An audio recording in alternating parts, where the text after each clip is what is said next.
Kutipan babat Tanah Jawi tentang Geger Macino, episode keempat. Punggawa Kartosuro berunding menentukan sikap terhadap perang Pacino. Malam itu para punggawa Kartosuro berkumpul di Kapatian untuk membicarakan sikap yang akan diambil sehubungan dengan perselisihan antara Kumpeni dan orang Cina di Betawi.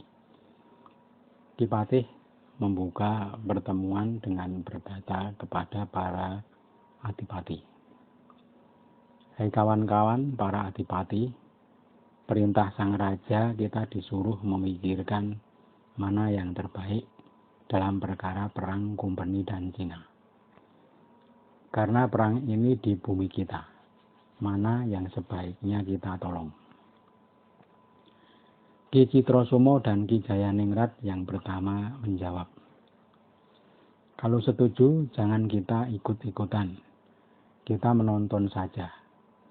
Kalau mereka sudah sama-sama remuk, baru kita lihat mana yang perlu ditolong.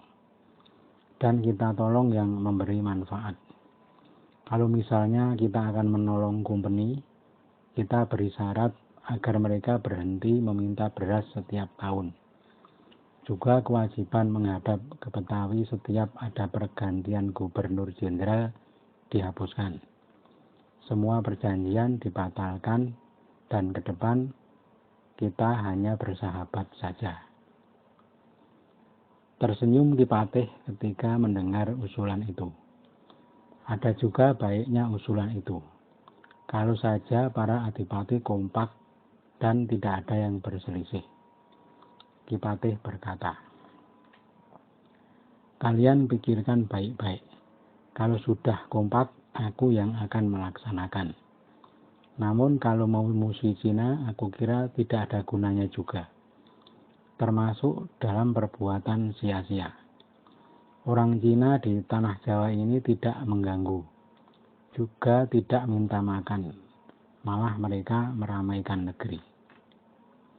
Adipati Jayaningrat berkata, "Ya, kalau dibandingkan bobot secara keprajuritan, orang Cina bukan tandingan Kumpeni.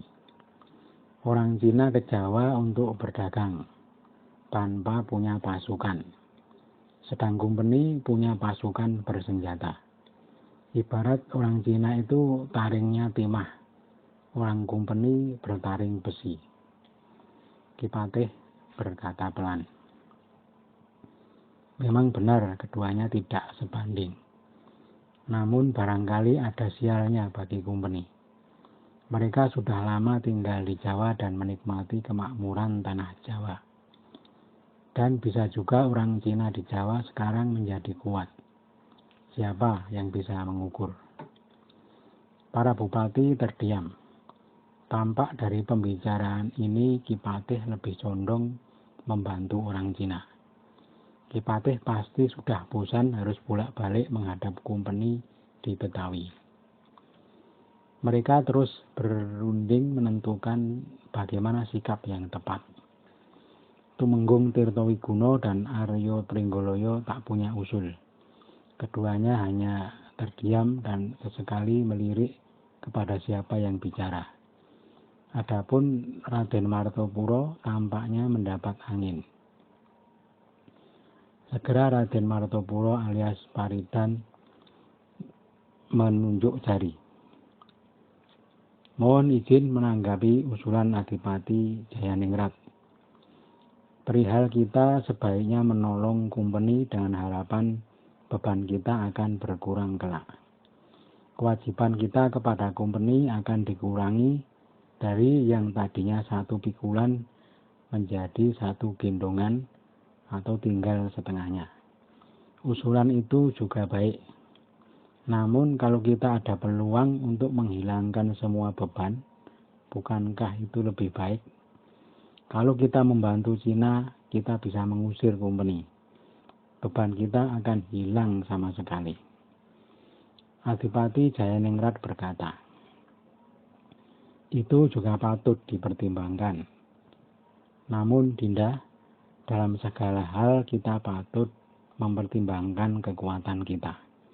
Jangan sampai kita salah perhitungan, sehingga jatuh dalam kenistaan. Kalau misalnya kita nanti bisa menang, tapi pasukan kita hancur, kita akan mendapat apa? Itu rencana mulia, Dinda, tapi bisa membuat kita jatuh sengsara.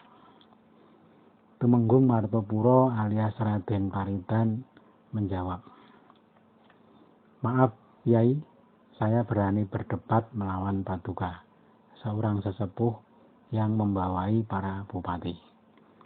Kalau Paduka berbicara di luar dan di dalam sini, apakah tidak berbeda? Berbicara di depan Ki Patih ibarat berada di depan sang raja.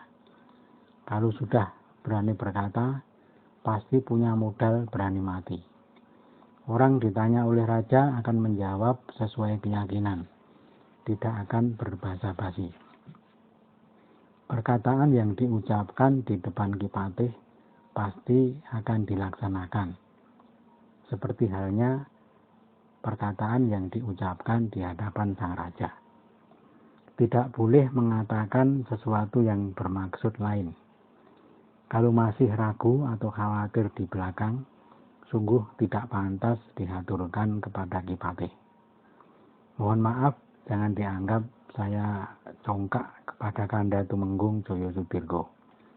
Kalau dari pagelen, sungguh tak pantas dipakai di sini. Ibarat sudah miring duluan, sebentar lagi roboh." Para adipati terdiam. Mereka melirik ke arah tempat duduk Martopuro. Hanya kepalanya yang terlihat karena tertutup orang di depannya. Adipati Jayaningrat berpikir lawan bicaranya hanya orang ngeyel. Kalau bicara tak mau kalah. Adipati Jayaningrat berkata pelan,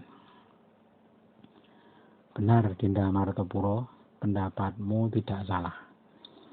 Namun cara berpikirmu kurang matang. Bagi orang berperang, mudahnya bukan hanya sok berani. Jangan mengandalkan banyaknya pasukan. Kalau berpikir belum matang, jangan terburu-buru maju. Dipikir secara matang dulu. Walau punya banyak pasukan dan ahli gelar perang, kalau hati belum berserah kepada Tuhan, maka belum mantap. Karena kalah atau menang itu bergantung kepada panglimanya. Prajurit sekedar menjalankan perintah, mau maju atau mundur. Dan mulainya itu semua jangan dari hal yang keruh. Beningkan hati dulu, agar tidak kalah. Perangnya Adipati Pragulo dulu melawan Kanjeng Sultan Mataram itu dimulai dari si Pragulo berbuat buruk kepada dirinya sendiri. Dia ingkar kepada raja karena merasa banyak pasukan. Walau demikian, ketika diadu perang hanya bertahan 2 hari. Dia hanya mengandalkan pasukan, tidak mengandalkan pikiran. Tewasnya Adipati-pati itu karena kurang matang ketika memulai perkara. Tercampur hati yang keruh. Contoh lain, Adipati Joyopuspito hanya mengandalkan orang Surabaya dan dikeroyok orang sejagat Jawa. Walau demikian, 30 tahun tak dapat dikalahkan. Karena pengaruh awal mula ketika perang dimulai, yakni didahului penganiayaan terhadap saudaranya Ki Jangrono. Maka pasukan Surabaya menjadi kuat. Itulah balasannya. Ki Patih tertawa. "Kamu Raden sudah tua, sudah banyak pengalaman." Para adipati tersenyum sambil memandang Raden Paridan yang masih ingin membantah. Untuk menyembunyikan kikuk, Raden Paridan sampai menenggak 5 gelas minuman. Raden Paridan kemudian berkata, "Maaf ya Adipati, terlalu jauh contoh yang dipakai. Sang raja tidak bisa disamakan walau dengan sang kakek atau kakek buyut. Semua punya watak sendiri-sendiri. Kalau orang mengabdi kepada raja, pasti melihat bagaimana kecenderungan tuannya. Seorang abdi tidak mendorong watak munafik. Apa ada sifat munafik kepada raja saja, tapi tidak munafik kepada Tuhan? Para adipati tertawa. Waktu sudah menunjukkan menjelang fajar. Pertemuan malam itu bubar. Para adipati hanya membicarakan perdebatan antara Raden Martopuro dan Adipati Jayaningrat.